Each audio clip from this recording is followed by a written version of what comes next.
Assalamualaikum warahmatullahi wabarakatuh. Perkenalkan, nama saya Syalma Indah Fitrianti dengan NIM 212209. Saya berasal dari PAI 5B dan di sini saya akan memenuhi tugas dari UAS mata kuliah Fikih Munakahat yang diampu oleh dosen kita yaitu Bu Eko Sariyukti. Oke, di sini sebelumnya kita akan membahas terkait 20 materi yang sudah diberikan kepada kita dari Bu Eko. Dan yang pertama di sini ada pengertian dan landasan hukum nikah. Nah, secara bahasa nikah artinya itu menghimpun. Nikah juga berarti bersetubuh dan akad. Kata nikah ini dalam Quran surat An-Nur bermakna akad dan tidak mungkin diartikan bersetubuh dari kalangan Syafi'iyah ya, karena kita ini madhab Syafi'i dan sebenarnya masih ada pengertian-pengertian lain dari madhab lain, tapi saya di sini mengartikan madhab Syafi'i karena kita berasal dari madhab Syafi'iyah.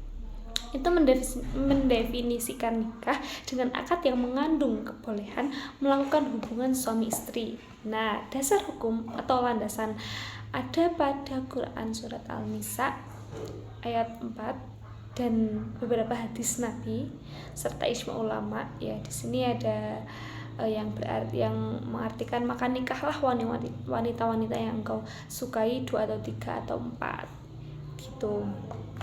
Itu dalam ijma seperti itu. Nah, adapun di sini hukum nikah ya. Hukum nikah ini terbagi menjadi beberapa bagian menurut jumhur ulama ya. Ada yang berarti bisa wajib, sunnah, bahkan ada yang haram. Di sini saya akan sedikit menjelaskan. Yang pertama itu wajib.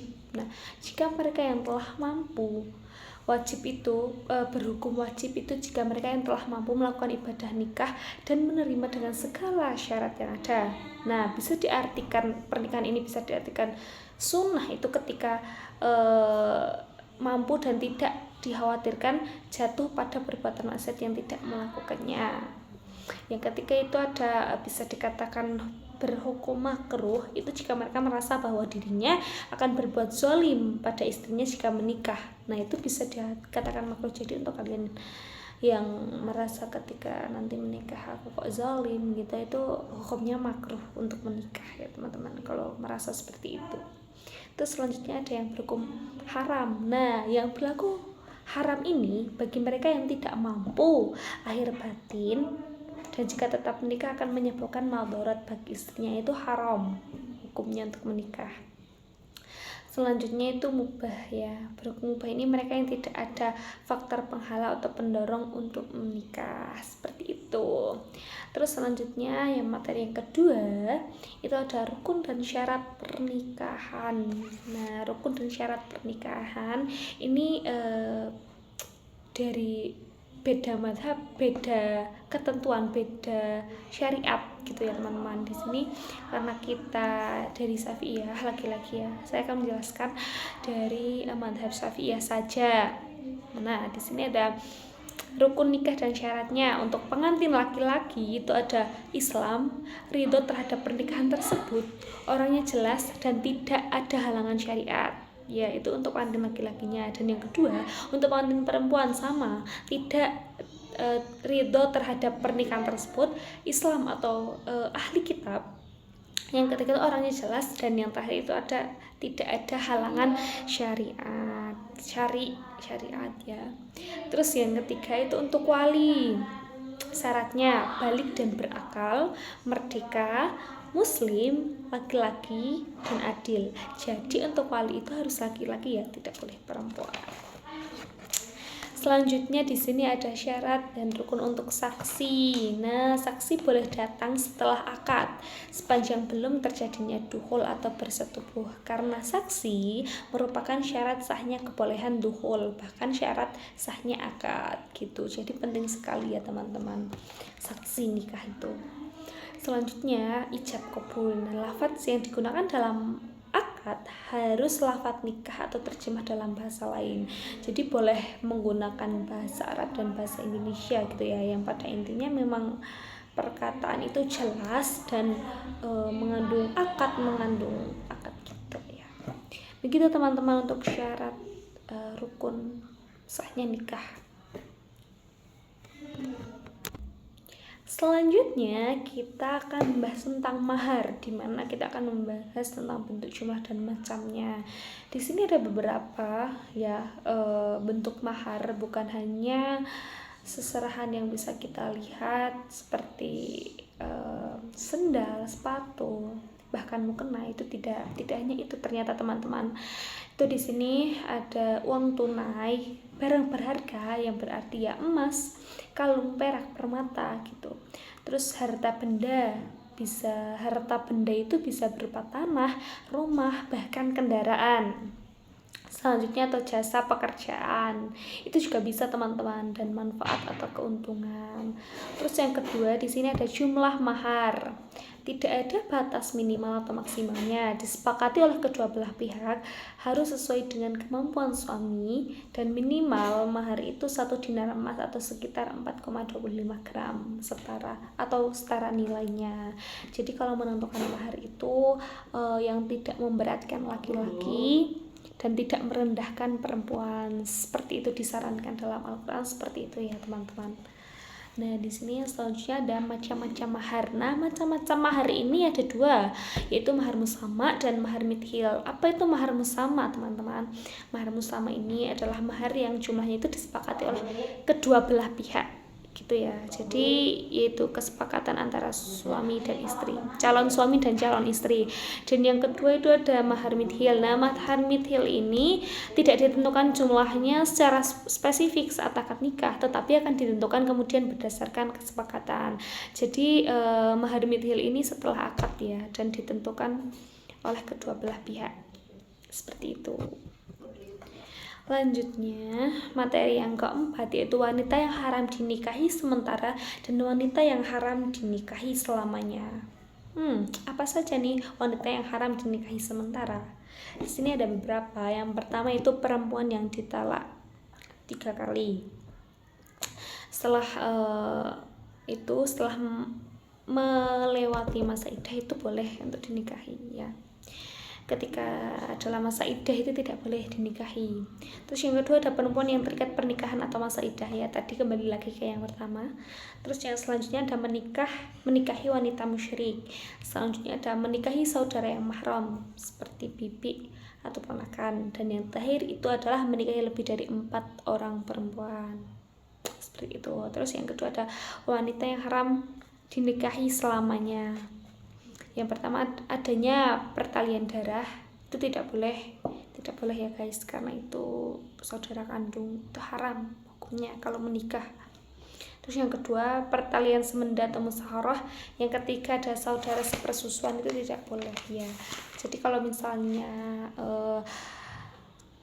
sepupu kita disusui oleh ibu kita, terus kita menikah dengan sepupu kita, itu tidak boleh, haram karena sepersusuan, seperti itu.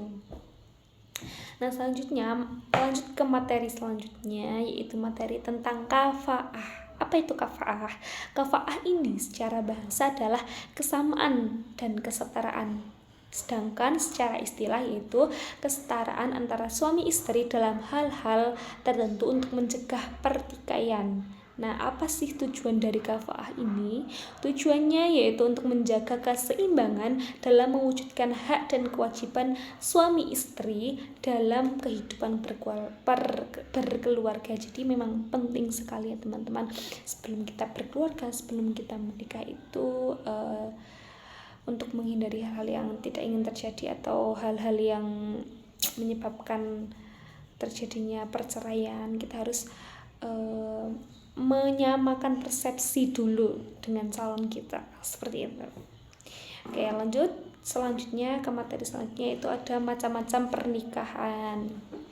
Di sini saya menuliskan ada 6 macam-macam pernikahan, yaitu ada nikah hamil, nikah siri, nikah dengan non-muslim, nikah sigar, nikah mu'tah, dan yang terakhir itu ada nikah muhalil. Nah, apa sih yang pertama nikah hamil itu? Nah, pernikahan ini adalah pernikahan antara wanita hamil dengan pria yang bertanggung jawab atas kehamilannya. Jadi memang pernikahan yang dilakukan hamil di luar nikah gitu ya, terus dinikahkan gitu.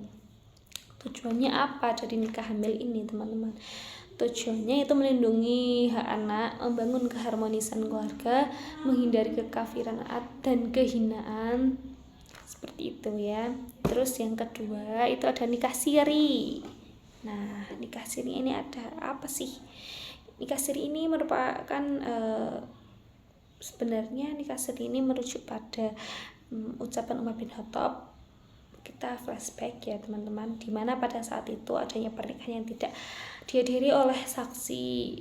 Namun pengertian ini berbeda dengan pengertian nikah siri yang berkembang di tengah masyarakat. Ya memang betul sekali sih, nikah siri ini diartikan nikah sah secara agama tapi tidak dicatatkan di KUA. Jadi memang di zaman sekarang ini yang masyarakat tahu nikah siri ini adalah nikah secara agama gitu, dan tidak tercatat di negara atau di KUA gitu, tapi sah, ini sah, seperti itu ya teman-teman.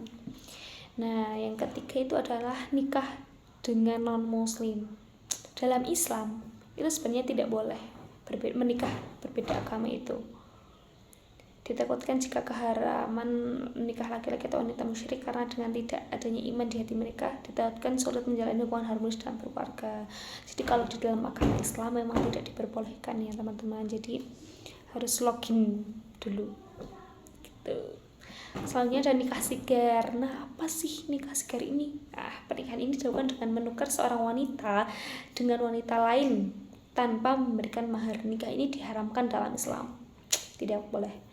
Hal ini disebutkan dalam Al-Quran surat Al-Baqarah ayat 230 dan Quran surat An-Nisa ayat 24. Ini ada juga nih yang mengatakan dari hadis Nabi Shallallahu Alaihi Wasallam dalam hadis riwayat Muslim dan hadis riwayat Abu Dawud. Nah, alasan kenapa kok nikah sigar ini tidak diperbolehkan? Yang pertama, ada apa? Beranggapan bahwa wanita seperti barang tukar ya, tidak ada tidak ada yang diberikan mahar yang diberikan kepada wanita, tetapi kok seperti barter ya, seperti barang, itu tidak boleh. Terus yang kedua, menghina dan merendahkan martabat wanita. Yang ketiga, bertentangan dengan prinsip keadilan dan kesetaraan gender. Tuh, seperti itu. Itu alasan mengapa nikah sigar ini diharamkan dalam Islam. Seperti itu. Yang kelima ada nikah mu'tah. Nah, nikah ini apa sih? Nikah ini berarti nikah kontrak ya, nikah sementara dengan terikat persyaratan. Apalagi dalam zaman sekarang ya, yang memang semua itu pasti dengan uang, dengan kontrak, dengan persyaratan, itu pasti banyak sekali terjadi di tengah-tengah masyarakat. Nah, syaratnya apa? Ada nih, pertama, diberlakukan untuk kepentingan tertentu, misalnya perjalanan. Terus yang kedua, batas waktu tertentu, misalnya beberapa bulan, beberapa tahun juga bisa. Terus yang ketiga, mahar harus diberikan. Jadi untuk nikah kontrak ini atau nikah mu'tah ini memang harus ada maharnya juga gitu ya teman-teman, dan tidak boleh dilakukan terus menerus gitu. Nah, ketentuannya apa? Ketentuannya yang pertama ada sah dan valid selama syarat itu dipenuhi ya. Sah dan valid itu memang pernikahan seperti pernikahan pada umumnya. Terus yang kedua ini ada suami dan istri memiliki hak serta kewajiban terbatas. Yang ketiga ada perceraian otomatis setelah batas waktu habis. Jadi tidak ada kata talak atau tidak ada kata yang memang harus ke pengadilan, itu tidak. Jadi kalau misal menikah, contohnya nikah kontrak selama 1 tahun gitu, nanti kalau setelah 1 tahun itu selesai ya sudah, berarti pernikahan ini selesai gitu. Dan jika kok selama itu pernikahan kontrak itu hamil dan melahirkan seorang anak ini dianggap sah gitu, karena lahir dan dalam keadaan masih bapak ibu ini masih terikat pernikahan, seperti itu. Nah, yang terakhir ini ada nikah muhalil. Apa tuh nikah muhalil? Nikah ini adalah pernikahan yang dilakukan untuk menghalalkan bekas istri yang sudah ditalak 3 kali. Hal ini dalam Islam diharamkan, seperti dalam Quran surat Al-Baqarah ayat 230 yang berbunyi, jika dia menceraikannya kembali setelah talak kedua, perempuan tidak halal lagi baginya hingga dia menikah dengan laki-laki yang lain. Jadi memang kalau setelah talak seorang suami, contohnya misalnya seorang suami mempunyai seorang istri dan cerai nih. Nah, setelah masa iddah ini selesai, seorang suami tadi yang mentalaknya atau menceraikannya itu menikah lagi dengan si istri yang sudah ditalak, itu tidak boleh, teman-teman. Jadi harus menikah dulu dengan orang lain, baru boleh menikah lagi dengan suami tadi yang mentalaknya. Seperti itu ya. Ke materi yang selanjutnya, yaitu tentang fasak atau rusak batal pernikahan. Nah, fasakh ini berarti melepaskan kaitan akad atau menghilangkan hukum akad dari asalnya menjadi kembali seperti sedia kala. Adapun beberapa sebab-sebab dari fasakh yang harus diperhatikan atau diputuskan oleh seorang hakim. Yang pertama, tidak kafaah atau seimbang antara suami istri. Yang kedua, mahar yang diberi suami di bawah standar mahar yang ada pada keluarga wanita. Yang ketiga, penolakan salah satu pasangan jika satunya masuk Islam. Gitu ya. Terus berikut fasakh tanpa keputusan hakim. Ada juga nih, yang pertama, salah satu pihak suami atau istri ada hubungan musyawarah. Yang kedua, fasakh akibat ridhah. Yang ketiga, ada akibat kepemilikan salah satu pasangan atas yang lainnya. Seperti itu tentang fasakh ya, teman-teman. Ke materi yang selanjutnya, yaitu tentang nushuz suami dan istri. Apa sih nushuz itu? Nah, nushuz sendiri menurut ulama itu berbeda-beda, teman-teman, dan digariskan bahwa nushuz ini bisa berlaku pada suami dan juga istri. Jika pada istri berarti pembangkangan istri terhadap suami, namun jika dinisbatkan pada suami berarti kezaliman yang dilakukan suami ke istri. Seperti itu ya, teman-teman. Materi yang selanjutnya yaitu tentang talak. Nah, di sini langsung saja pengertian talak.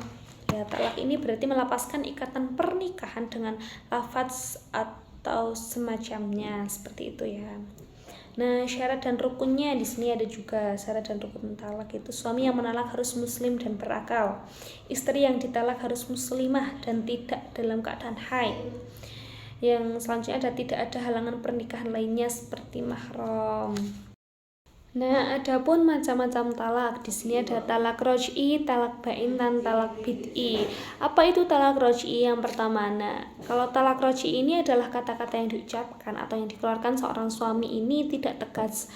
Dan contoh nih, misal contoh, kamu bebas, kamu aku talak. Nah, ini, dan ada kemungkinan untuk talak roj'i ini suami istri bisa rujuk kembali, seperti itu ya. Nah, kalau talak bain itu berbeda dengan talak roj'i. Kalau talak bain ini kata-kata yang dikeluarkan ini sangat tegas dan langsung, memang tidak ada syarat untuk rujuk. Maksudnya tidak boleh rujuk. Bukan tidak boleh, tapi tidak rujuk, tidak bisa rujuk gitu ya. Harus misal contohnya nih, kamu bebas selamanya gitu, berbeda, intinya berbanding balik dengan talak roj'i kalau talak bain. Nah, selanjutnya ada talak bid'i. Talak bid'i ini adalah diberikan tidak sesuai dengan syariat Islam ya. Jadi tadi kan sudah disebutkan bahwa syarat dan rukun talak ini memang harus suami berakal kan, dengan keadaan sadar, seperti itu. Nah, kalau talak bid'i ini adalah talak yang memang diberikan seorang suami dengan keadaan yang sangat marah, mabuk, tidak sadar, dan kata-kata yang dikeluarkan ini tidak jelas gitu. Nah, menurut mazhab Syafi'i ini talak bid'i ini tidak sah kecuali diulangi dengan kata-kata yang memang secara jelas, seperti itu ya. Nah, yang selanjutnya ini adalah materi tentang khuluk. Apa sih khuluk itu? Khuluk adalah tuntutan cerai dari istri dengan cara membayar iwat atau uang tebusan kepada suami. Nah, dasar khuluk ini yaitu ada dalam Quran surat Al-Baqarah, yang berarti jika kamu khawatir bahwa keduanya suami istri ini tidak dapat menjalankan hukum-hukum Allah, maka tidak ada dosa-dosa atas keduanya tentang bayaran yang diberikan oleh istri untuk menebus dirinya. Jadi seperti itu ya kalau khuluk. tuntutan cerai untuk istri, karena mungkin ditakutkan istri ini tidak dapat memenuhi kewajibannya sebagai seorang istri gitu. Jadi boleh seperti itu ya. Selanjutnya yaitu tentang sikok. Apa sih sikok ini? Sikok adalah perselisihan antara suami dan istri. Nah, dijelaskan dalam buku Fikih Munakahat dari Iva Muzamil, jika tingkat perselisihan belum mencapai tingkat yang kritis, yaitu yang berarti kritis itu yaitu adanya kekerasan dalam rumah tangga, pemukulan gitu ya, caci maki bahkan ya, itu maka hakim memerintahkan untuk berdamai. Namun jika sudah terjadi kekerasan itu perlu jalan keluar, yaitu mengutus 2 orang hakim yang mewakili dari masing-masing pihak suami istri, seperti itu. Dan hal ini pun ada dalam Quran surat An-Nisa ya. Selanjutnya itu li'an. Nah, secara bahasa li'an berarti menyingkir dan menjauh dari rahmat Allah. Secara istilah menurut Syafi'iyah yaitu kalimat sumpah yang sudah diketahui dan dijadikan bukti bagi orang yang menuduh zina orang yang telah menodai tempat tidurnya, sehingga mengakibatkan dia mendapat aib karenanya atau karena tidak mengakui anaknya. Nah, li'an ini bisa terjadi karena 2 hal. Yang pertama itu seorang suami menuduh istrinya berbuat zina tanpa menghadirkan 4 saksi, dan suami tidak mengakui anak yang ada dalam kandungan istrinya. Itu yang kedua ya. Seperti itu kalau li'an. Nah, materi yang selanjutnya yaitu tentang ila. Nah, ila itu apa sih? Secara bahasa ila ini berarti mencegah dengan sumpah, sedangkan secara istilah yaitu bersumpah untuk tidak menyetubuhi istri dalam waktu tertentu. Nah, kalau dalam Quran surat Al-Baqarah itu disebutkan bahwa kepada orang-orang yang mengilak istrinya diberikan tangguh 4 bulan lamanya. Kemudian jika mereka kembali kepada istrinya, maka sesungguhnya Allah Maha Pengampun lagi Maha Penyayang gitu. Nah, di surat Al-Baqarah ayat 227 juga disebutkan, dan jika mereka berazam atau bertepuk hati untuk talak, maka sesungguhnya Allah Maha mendengar lagi Maha mengetahui. Begitu teman-teman kalau ilah. Terus materi selanjutnya itu di sini tentang zihar. Zihar ini adalah menyamakan istri dengan wanita yang haram ia nikahi selamanya, bahkan itu ibunya ya. Entah itu menyamakan bagian tubuhnya atau masakannya, yang dimana membuat sang suami bersyahwat. Nah, menurut Syafi'iyah semua bagian tubuh wanita termasuk zihar. Itu yang menurut Syafi'iyah itu ada rambut, kaki, kepala, kulit. Itu menurut mazhab Syafi'iyah. Jadi kalau zihar ini yang pada intinya menyamakan, bahkan menyamakan rasa masakannya pun itu tidak boleh ya. Kalau sampai seorang suami itu menyatakannya itu dengan syahwat, itu tidak boleh ya, kecuali kalau tidak dengan syahwat itu boleh. Misal nih contoh, seorang suami memuji istrinya, kamu cantik banget seperti ibuku, atau kamu cantik banget seperti seseorang yang haram ia nikahi ya, maksudnya mahramnya. Itu sampai seorang suami ini bersyahwat atau memikirkan hal-hal yang memang seharusnya tidak dipikirkan, itu termasuk zihar teman-teman, tidak boleh. Ya, langsung saja ke materi yang selanjutnya yaitu rujuk. Nah, pengertian dari rujuk sendiri itu menurut Syafi'iyah, menurut mazhab Syafi'iyah itu rujuk berarti mengembalikan istrinya yang tertalak, yang bukan talak bain, kepada Allah, kepada nikah ketika masih dalam iddah. Nah, di sini adapun syarat dari rukun rujuk ya, syarat-syaratnya itu suami adalah orang yang cakap bertindak hukum, yang kedua istri berada dalam masa iddah talak raj'i dan sudah dikumpuli, selanjutnya tidak diperlukan kerelaan istri, yang keempat itu ada talak tersebut tidak disertai iwad dari istri, yang selanjutnya wanita tersebut halal dirujuk. Nah, cara rujuk di sini pun ada pun cara-cara rujuk ya. Kalau menurut jumhur ulama dapat dilakukan dengan lisan atau perbuatan. Cara ada pada masing-masing mazhab berbeda. Jika menurut Syafi'iyah itu rujuk hanya bisa dilakukan dengan lisan. Jika dalam masa iddah melakukan hubungan suami istri tanpa ada pernyataan rujuk, maka hukumnya haram dan suami wajib membayar mahar midhil. Seperti itu. Jadi memang kalau misalnya sudah ada kata talak, itu harus ada kata rujuk. Nah, kata rujuk ini pun kalau dalam mazhab Syafi'iyah itu boleh berupa perkataan atau perbuatan, yang penting itu jelas kalau bahwa ya udah kita tuh rujuk gitu, baru boleh dikumpuli. Selanjutnya ini ada materi tentang iddah.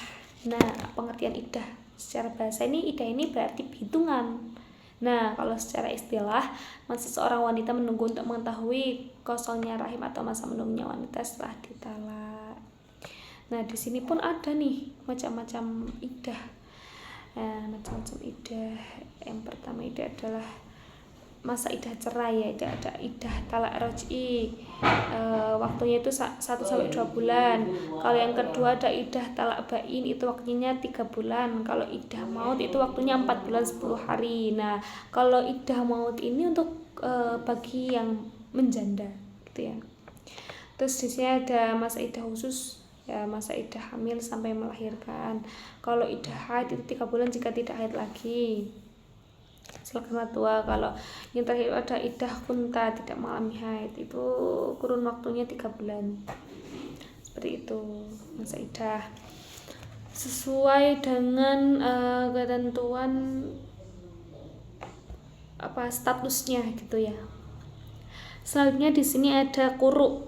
Quru ini dalam perspektif Islam berarti bersuci dari haid atau nifas. Dalam anak fikih berarti masa di mana sudah boleh beribadah setelah selesai dari nifas dan sudah boleh melakukan puasa, sholat, bahkan berhubungan suami istri gitu. Nah, pengertian quru ini juga sudah dijelaskan dalam Al-Quran surat Al-Baqarah ayat 222 sampai 223, dan adapun di Quran surat An-Nisa ayat 43. Selanjutnya ada nafkah. Nah, pengertian nafkah secara keseluruhan ini yang berarti biaya yang dikeluarkan seseorang untuk orang yang nafkahnya wajib atasnya, baik berupa roti, lauk pauk, pakaian, tempat tinggal, dan lain-lain. Nah, seluruh ulama ini bersepakat bahwa nafkah itu wajib diberikan oleh suami kepada istrinya, baik istri tersebut muslim bahkan kafir, sepanjang pernikahan tersebut sahih gitu ya. Adapun syarat wajib nafkah nih, wanita menyerahkan diri kepada suaminya dalam artian ikut suami dimanapun tinggal. Istri melakukan hubungan suami istri, pernikahannya sahih, istri dapat menjaga hak suami yang harus dipenuhi. Jadi selama syarat wajib nafkah ini dipenuhi oleh sang istri, maka nafkah yang diberikan suami kepada istri itu wajib diberikan gitu. Terus yang selanjutnya ini ada hadanah. Ya, hadanah ini adalah hak dan kewajiban merawat dan memelihara anak kecil yang belum mumayyiz. Mumayyiz ini di dalam buku Fikih Munakahat ini disebutkan umur 7-12 tahun. Nah, dengan ketentuan syarat apa? Nih, anak belum mumayyiz, orang tua cerai atau salah satu meninggal, yang ketiga kakek atau nenek tidak ada. Ya, adapun urutan orang yang berhak mengasuhnya itu dari pihak perempuan. Ini ada dari pihak perempuan itu ibu, nenek, saudara perempuan sekandung, bibi dari jalur ibu ya. Terus keponakan, terus saudara perempuan bapak itu. Terus kalau dari pihak laki-laki itu ada bapak, kakek, saudara laki-laki, anak laki-lakinya mereka, paman dari bapak serta anak-anaknya itu yang boleh mengasuh anak yang belum mumayyiz tersebut.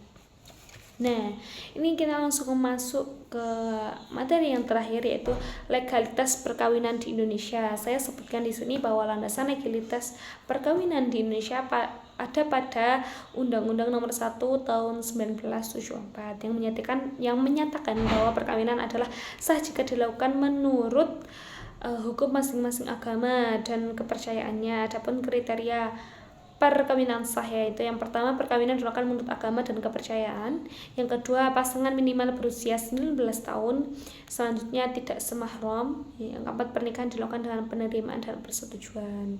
Seperti itu, karena di Indonesia memang banyak sekali agama, suku, ras, dan bahasa.